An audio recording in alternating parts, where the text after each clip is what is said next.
Ассаламу алейкум, биздин каналдын жалпы көрүүчүлөрү.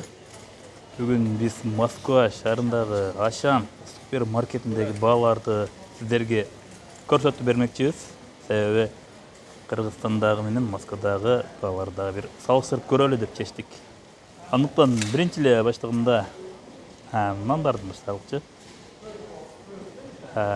Так, нандар 32 сом 99 тыйын экен.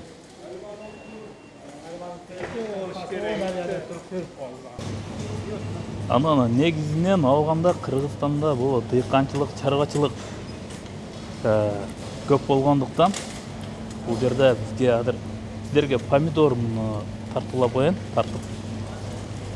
Россия помидор килограммы 79 сом 49 тыйын экен. Бул Кыргызстанда аябай өстүрүлөт. Андай. Бул жерде ошондой эле бадыраңдарды упаковкалап даяр экспортко даяр чыгаргандагы булардын темасы, скидкасы 49 сом 99, почти 50 сомдон, 50 рубльден. Бул жерде шабдалы деп коет, биздин тилде айтканда шабдалы нектарин экен. Өзбекстан 159 сом. Ошолай. Бул биздин Кыргызстанда 159 эмес, 59 сомдон дагы арзан болуш керек. Ачып барса 20 сомдур. Там билбедим. Жүзүмдөр. Египет, Өзбекстан, Египет. Сен оларды 299, 199, 179 чейин. Көрсөтүп коеюн.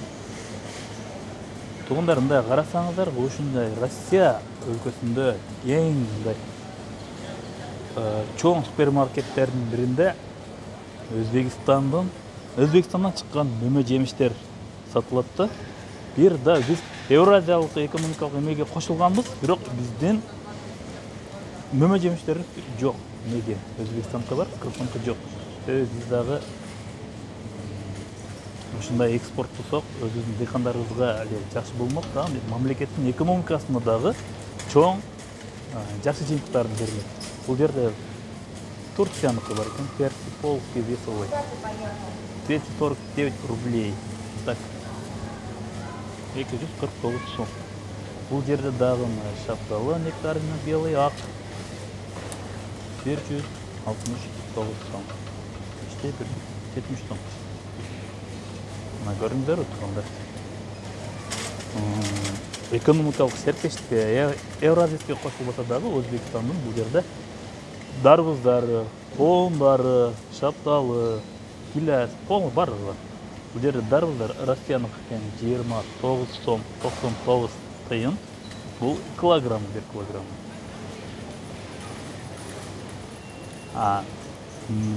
Бул жерде кулпунай бар экен.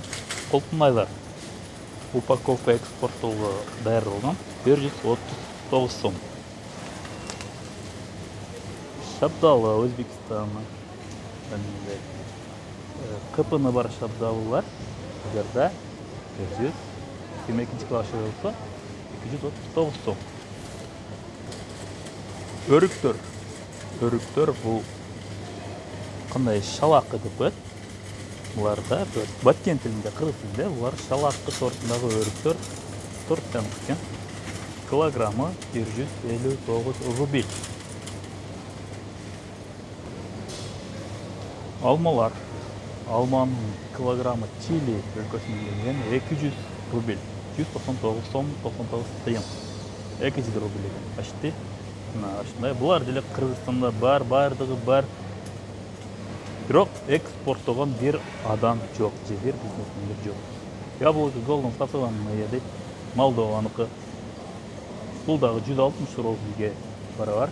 Аргентинаныкы. Мындай груша 129 сом. Груша Аргентина 169. Санта-Мария Турцияныкы 179 сом. Кайналылар Өзбек Түркістандыққа 130 сом. Мынатығынар қарсаңдар, бұл жерде жалаң Өзбекстаннан экспорт болған бадыран, помидоры, шабдалылар барлығы көпчілігінде. Біз дағы ошол Кыргызстандықтардағы, Кыргыз өлкөсүдөгү келишим түзүп, ушундай чоң супермаркеттер менен келишим түзүп туруп, экспорттаса бул өзүнүн эле экономикага дагы чоң пайдасын тийгизмек. Россия мындай капусталар 59 сом. Болгарский деп коет. Булар Ирандан келген. 200 рубльге бараган.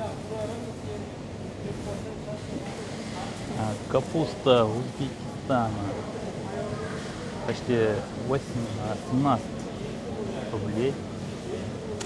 17 49 капуста Өзбекстанда. Картошка бар. Картофельный вес. Скидкасы. Мурда 69 сом болса, азыр 57% скидка болуп, 29 рубльден экен. Россияныкы. Картошка дагы Кыргызстандан аябай кең өндүрүлөт. Егишет, чыгат бул дагы Кыргызстандан. Буларды түшүнбөй эткенмин, экен. Акторен 79 сом экен. Ашкабак кой, ашкабак. Россияныкы. Картошканы тарттым. Союздер. Морковь гидроевый 59 сом. Россияныкы 34 сом. Чеснок Китай 29 рубльге бараган. Пияз лук листовой. Ağzın bile gereği yok. Var. 26 сом. Var da onu elini yok hocam. Sadece. Килограмм. Өрүктөр, абрикос. Абрикос шалах 460. 159 рубль экен. Булар bizde шалах деп коет. Жакшы кургатпайт, как болбойт. Өзүн-өзү убакыт өткөн сайын чирип жок болот булар. Бул Өзбекстандан келген. Бул дагы караңдарчы, Өзбекстан кандай ийгиликтерге жетишип атканын.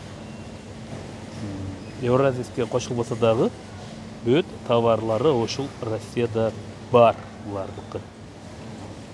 Биз дагы калат элек Кыргызстандыкы деп чыкса. Нектарина, Өзбекистан 159 катарлап турат.